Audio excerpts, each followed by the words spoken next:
This video is dedicated to the idea of sound design as it relates to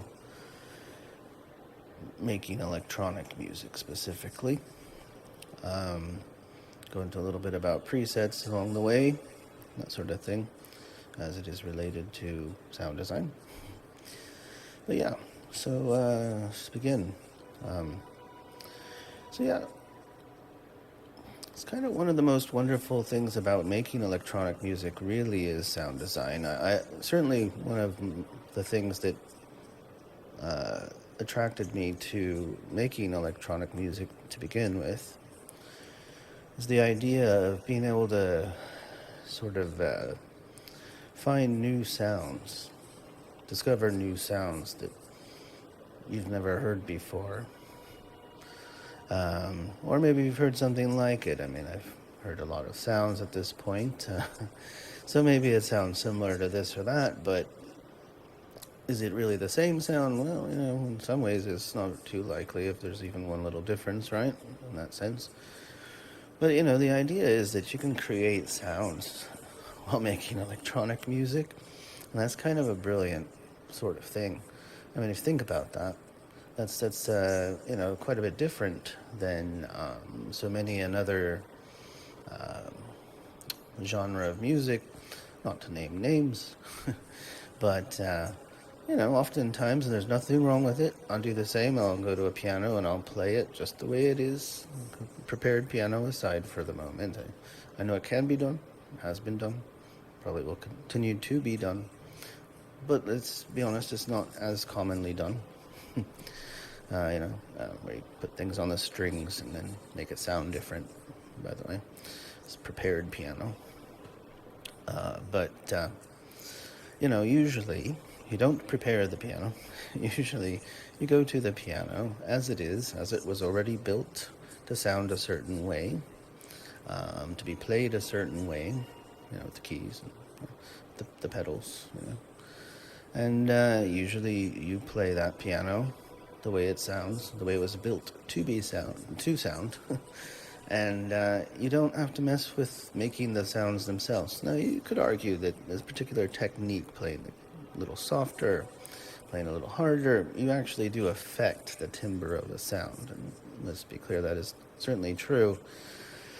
One of the difficulties, of course, in making or synthesizing an accurate, realistic, that is to say, sound that already exists is like a piano sound, is that, the sort of timbral changes that occur with different styles of playing, whether that's a piano or it's a saxophone or it's a flute or what have you. The sound itself does change. It's maybe not usually quite as drastic of a change as, say, you can accomplish with a software or hardware synthesizer or Eurorack, what have you, where you can make that same instrument sound like a piano-ish sound, or you can make it sound like a saxophone sound, or you can make it sound like a violin sound, or you can make it sound like no sound that's being played in any orchestra anywhere ever except those that are using synthesizers, of course. So, there's a lot more versatility, I guess is what I'm saying there. I mean, a lot of this is kind of obvious if you know a little bit about how synthesizers work at all. Or if you've ever heard an electronic song ever, you'll know that electronic music is full of sounds that you wouldn't usually hear from a piano or a guitar. Well, guitar's a special case, right, with the effects pedals and such, but we'll leave that aside as well. The point is that electronic music is absolutely the place to go if you want to make music wherein you can also create the sounds themselves from scratch, from a preset, where someone's already designed the sound to begin with, and then you kind of go from there. Or you can, start from zero and, start tweaking away at various parameters until you have a sound that is inspiring you to continue forward with a song. So that's something to consider when you're considering electronic music, is the sound design aspect of things. Now, a little hat off to, if that's the way you say it, right? Hat off? Something like that, yeah. To those who make a living designing sounds, whether it's for movies or if it's for, presets for synthesizers, their hardware or software or whatever. It's pretty a neat sort of thing to do, an enviable position for those who are into envy. I'm not so much, but it's kind of a cool gig if you can get it. That said, to be sure, if for when you're making sounds for a living, you might not always be, making sounds just because that's the sound you wanted to hear at that time. When you do it for a living, you'll get requests. You want this type of sound, you want that kind of an effect or what have you. And so you're kind of, obligated to do that. And which brings me to a point as well I'd like to make on this whole sound design thing. You have at least a couple different categories of sound design. On one hand, you have experimental sound design, where you kind of just go at it, see what happens. And on the other hand, you have more sort of goal-oriented sound design. I want to make a flute sound, or I want to make a whatever sound. So those are two very different approaches to sound design. I tend to do the former more than the latter. Well, you might have guessed as much, having obviously, of course, watched my previous videos on everything. Do recommend them. But yeah, no, I kind of approach, music more as like I say, sort of a channeling sounds from the abstract Platonic realm of, abstract forms and structures that could be heard in the form of music or might never be heard, but nonetheless could exist as a sound, as a song, with sounds, what have you.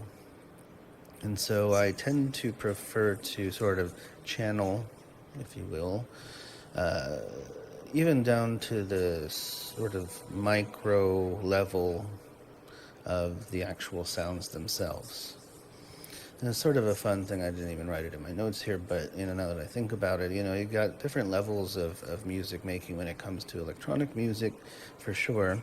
You have these micro level sort of design or what have you, sort of elements like the sounds themselves. You have these more macro elements like a motif or theme, something like they might be considered a moment in any given tune or piece, whatever. And you have these sort of more, micro, macro, and sort of meta or overarching, sort of levels of music creation, if you will. So, where you get the whole arrangement from one section to another, if that is indeed what you are doing.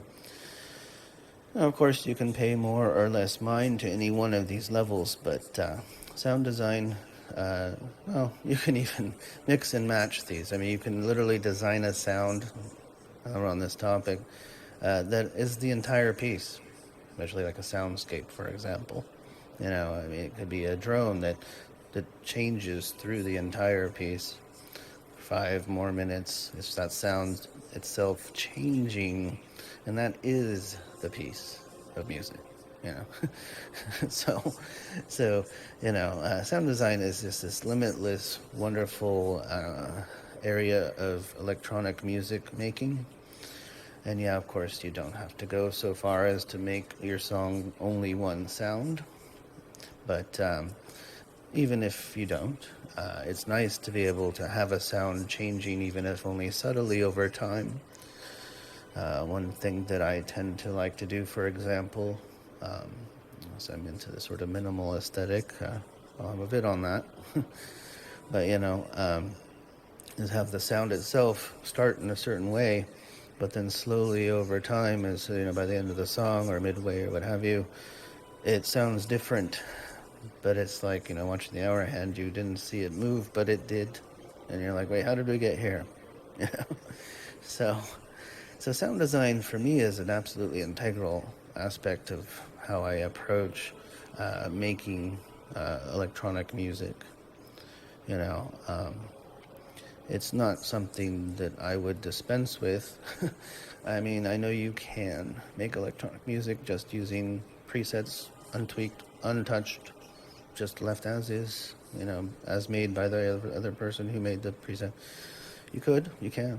I tend not to. I tend to prefer to change a little bit here or there, at least.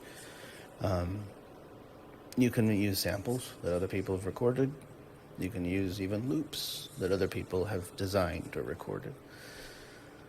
You can just basically focus on the meta level of musical production, and electronic music, that is, production, where you're just basically an arranger. You arrange sections of pre-made sounds or, pre-made loops or what have you, but I tend to prefer to get my hands right in, and jump straight into the deep end and work things from the ground up a lot. I'm not saying that I'm above using a sample. I use them all the time, particularly for percussion, what have you. But no, not only because I also like to use my own sounds. But I do tend to steer away from pre-made loops and all that as a bit of a tangent related to this topic, I suppose, at least tangentially. But I prefer to kind of, go exploring and find songs that way, as opposed to sort of more of a collage approach, if you will. I mean, it's sort of like that, really. It's kind of like, take this loop here, you put it together with that loop, and this sampled sound here, and you put it with that sampled sound. If you just do that, and you don't do any sound design, then it's a very different sort of approach to electronic music production than I certainly practice. Not to say anything's better than anything else or whatever, but I don't know, for me, I don't think I'd even bother making electronic music, to be honest, if it were just arranging pre-made sounds and loops, that were made by other people. To be honest, I don't, it just wouldn't be nearly as gratifying of an experience. I don't feel like I would really get that closeness of the experience. I don't feel like I would be immersed in the process enough for it to really affect me deeply enough to be something I'd want to do very often.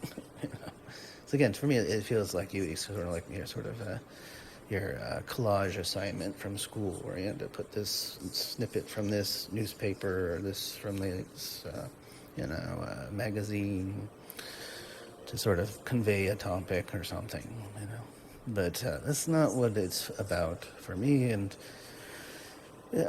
certainly I'm not the only one, to be sure. There are many of us who make electronic music who don't approach it with just cutting and pasting pre-made loops and presets together and calling it ours, stamping our name on it or whatever.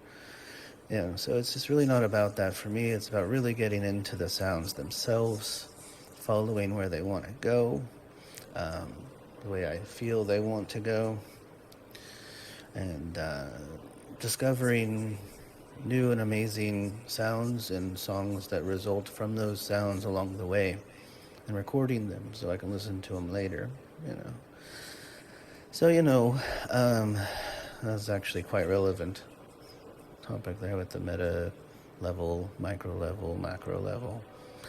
But yeah, and so I wanted to say also, because I'm kind of going all over the place despite my notes here, but back to the idea of designing sounds for a living or presets or what have you.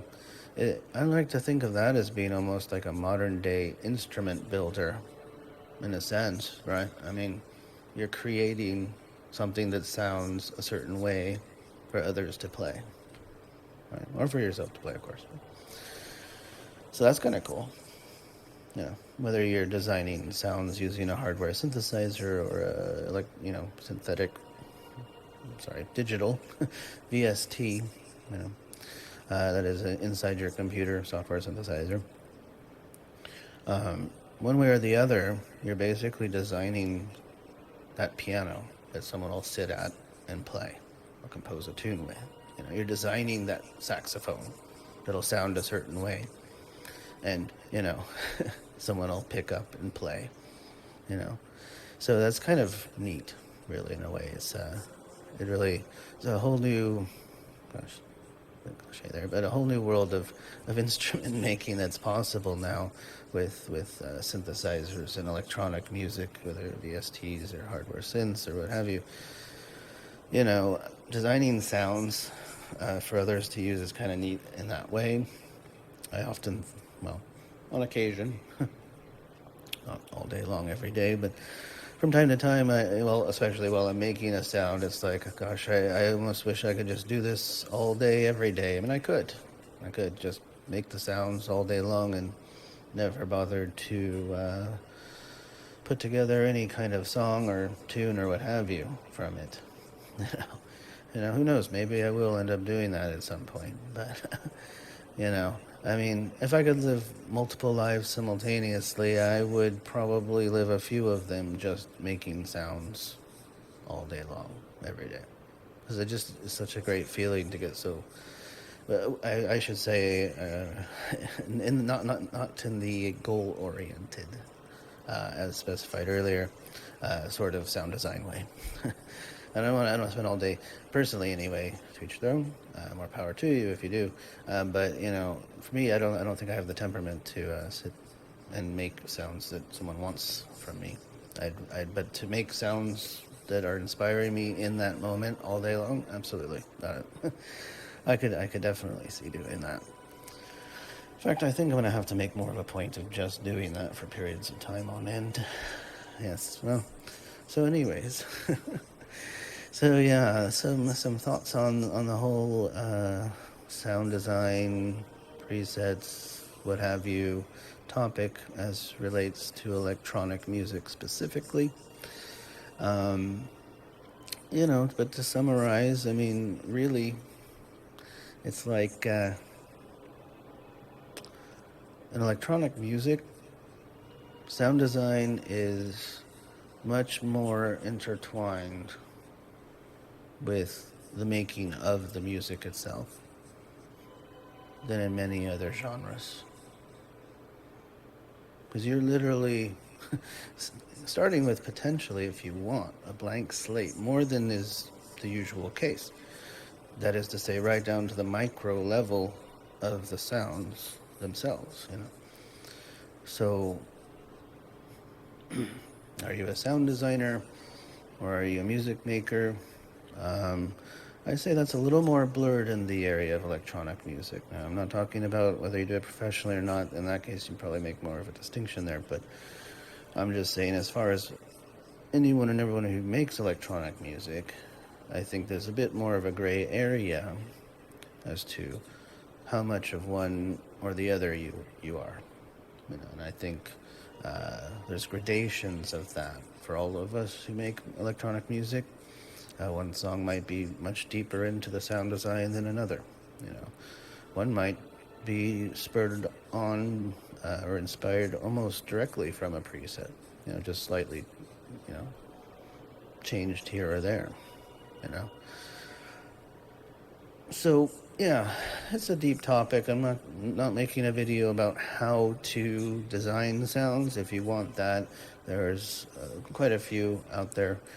You know, just search sound design, and you know, there will be at least several really good videos on how to do that, particularly for goal-oriented sound design, right, which is something more teachable or learnable. Because I mean, who's going to tell you how to do it in an explorative manner, right? You can figure that out yourself, right? You're just going to do things, see what happens. And go from there. Keep doing that.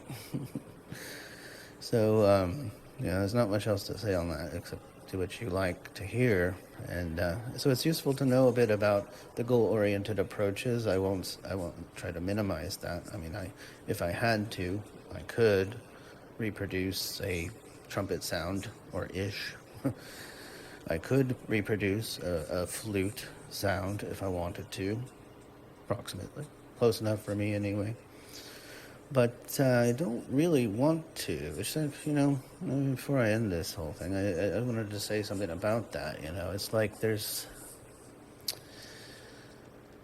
if I wanted to have a realistic image of a person, I would take a picture of that person. You know what I mean? If I wanted to have an artful image of that person, I'd expect that artful image of that person to have some abstraction from the actual reality of what a photograph of them looks like. Now, not to diminish the skills involved in being able to reproduce a photographic, realistic, whatever image by hand in drawing. It is impressive to see, absolutely. But for me, if I'm looking to look at some art, I personally would rather look at some art that has some level of surrealism, if not utter abstraction, to it, because otherwise, again, I could look at a picture. Right.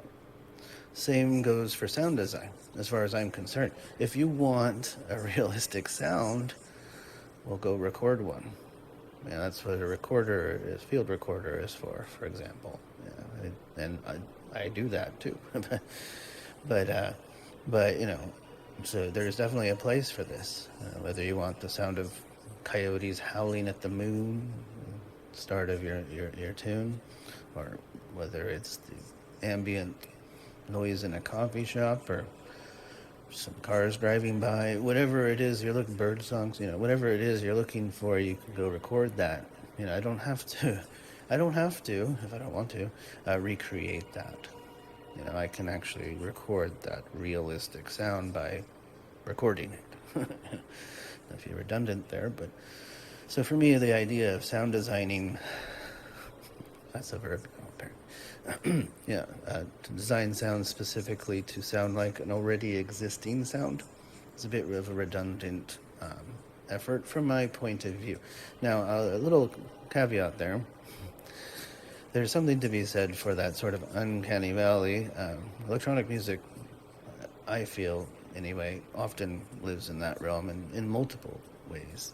And one of them is in that sort of sound design of realistic-ish sounds, right? It's like, gosh, that sounds like almost like a saxophone, but is it though? No, it's not quite a saxophone. It's like a sax mixed with flute, violin thing, maybe, sort of this uncanny valley, where I think personally it's kind of an exciting area, to hear things where it isn't so easily identifiable. Again, I like already existing sounds. I love playing piano itself, unto itself. Can't say I can play a saxophone or many other instruments are not instruments I play, but I do enjoy their sounds. And yeah, when I'm making electronic music specifically, if I really want a saxophone, it would be nice to hire a saxophone player to play it for me, Would be nice. Which brings me to another topic. Why would you bother creating a sound that already exists, or using a preset of a sound that already exists, whether it's some orchestral thing or a guitar or whatever? Well, not all of us have the funds to hire, a saxophone player or whatever it is to come play, that part in our song. Some of us might not have the time to bother with all that sort of things. Some might not want it to sound like that. Because why? Well, because that uncanny valley actually is nice too. That saxophone-ish sound. I don't mean to obsess on that one instrument, but whatever it is as an example, whether it's a cello or whatever, banjo, whatever. It doesn't really matter. The point is that, if you want a real sound, get the real sound. If you whether that's through samples or someone playing it for you or you playing it. It'd be nice if you could. But if you want something that's like that, that has its own place in your song, then that's great too. You know, I'm not trying to say everything's as wonderful as everything else or whatever, I guess, but I mean, same time, kind of is, as long as it sounds good to you, then it's good, as it said. It sounds good, it is good. With a grain of salt, of course. But, you know, at any rate, those are some of the main topics I wanted to speak about in the realm of sound design. It's a topic that's hard to encapsulate, really, when speaking about it in the context of electronic music, really. I mean, because, again, it's a very integral part of making electronic music. And again, whether it's starting with presets, going from there, starting from scratch on your hardware synthesizer, on the init setting, and building your own sound from scratch and going from there, whether it's recording a real sound and then modifying it through various effects of sound sculpting and going from there. You know, there's just so many ways to design a sound. And electronic music, I mean, well, one of the most amazing things with electronic music is that you can do all of those things. And yeah, there's almost for any one of those things a place and a time, whatever, for doing that. So it's kind of an awesome aspect of electronic music. And I wanted to address that because it came up in a recent conversation, and just kind of inspired me to put together a quick vid on my own thoughts on the whole sound design, aspect of making electronic music.